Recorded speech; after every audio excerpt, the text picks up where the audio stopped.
Hello, ഞാനിന്നിവിടെ സിമ്പിളായിട്ട് ഒരു പരിപ്പ് കറിയാണ് തയ്യാറാക്കാൻ പോകുന്നത്.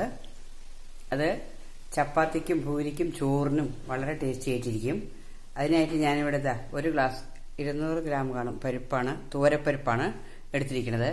പിന്നെ അതിലേക്ക് ആവശ്യമുള്ള സാധനങ്ങളാണ്. വെളുത്തുള്ളി ഞാനൊരു കുടന്ന വെളുത്തുള്ളി തന്നെ എടുത്തിട്ടുണ്ട്. അതിനെ ചെറിയ നീളത്തിൽ അരിഞ്ഞു വെച്ചിരിക്കുകയാണ്. പിന്നെ എടുത്തിരിക്കുന്നത് ഒരു സവോള, പിന്നെ ഒരു 3 പച്ചമുളക്, കറുവാപ്പട്ട ഒരു 3 കഷ്ണം. ഇതിലൊരു കഷ്ണം ഞാൻ പരിപ്പ് വേവിക്കുമ്പോൾ അതിലിടും, മറ്റേ താളിക്കുമ്പോൾ ഇടാനുള്ളതാണ്. പിന്നെ മഞ്ഞൾപ്പൊടി വേണം, മുളക് പൊടി വേണം. ഞാൻ പരിപ്പ് കഴുകി വൃത്തിയാക്കിയിട്ട് കുക്കറിലിട്ടിട്ടുണ്ട്. അതിലേക്ക് ഞാനിതാ നുറുക്കി വെച്ചിരിക്കുന്ന ഈ പച്ചമുളക് ഇട്ട് കൊടുക്കുകയാണ്. അതേപോലെ ഈ സവോളയും ഞാൻ അതിലേക്ക് ഇടുകയാണ്. ഒരു കഷ്ണം കറുവാപ്പട്ട അതിലേക്ക് ഇടുക. ഒരു ചെറിയ സ്പൂൺ മഞ്ഞൾപ്പൊടി, ഒരു 3/4 സ്പൂൺ മുളക് പൊടി, പിന്നെ ഒരു 1/2 സ്പൂൺ ഉപ്പ് പൊടി. ഇതെല്ലാം കൂടിയിട്ട് നമുക്കിതൊന്ന് കുക്കറിൽ വേവിച്ചെടുക്കാം.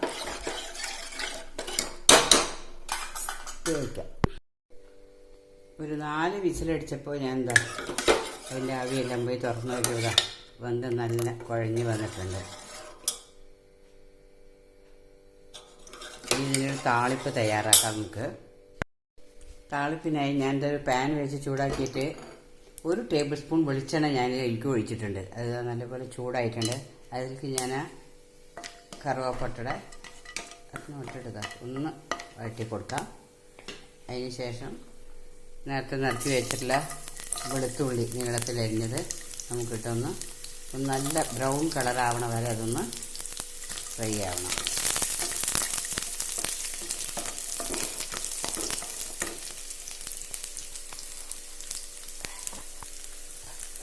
ഇത് വേഗം ഫ്രൈ ആവുന്നതിന് വേണ്ടി നമുക്ക് വേണമെങ്കിൽ ലേശം ഉപ്പപ്പൊടി ഇട്ട് കൊടുക്കാം. ഒരു നൂല് എനിക്ക് വേണ്ടി മാത്രമുള്ള ഉപ്പുപൊടി ചേർത്ത് കൊടുക്കാം. ഇത് വെറുതെ ഒന്ന് വാടിയ പോലെ നല്ല പോലെ ഒന്ന് ഫ്രൈ ആയി വരണം. പിന്നെ ഈ പരിപ്പ് കറിയിൽ ഞാനിപ്പോൾ ഇതിൽ തക്കാളി ചേർത്തിട്ടില്ല.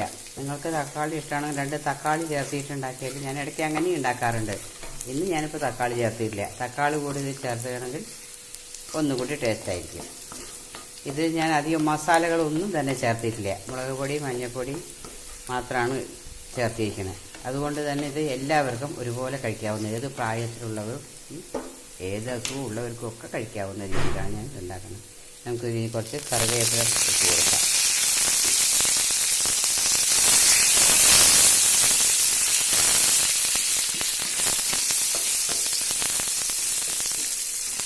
കുറച്ച് നല്ല ബ്രൗൺ നിറം വരുന്ന പോലെ ഒന്ന് അതിന് പ്രത്യേക ടേസ്റ്റും മണവും ഒക്കെ ഉണ്ടാവും.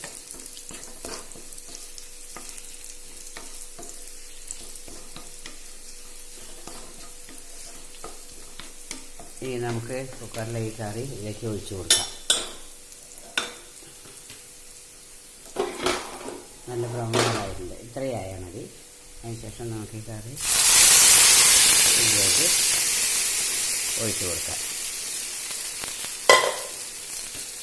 നല്ല തിക്കായിട്ടുള്ള ഗ്രേവിയായി വന്നിട്ടുണ്ട്.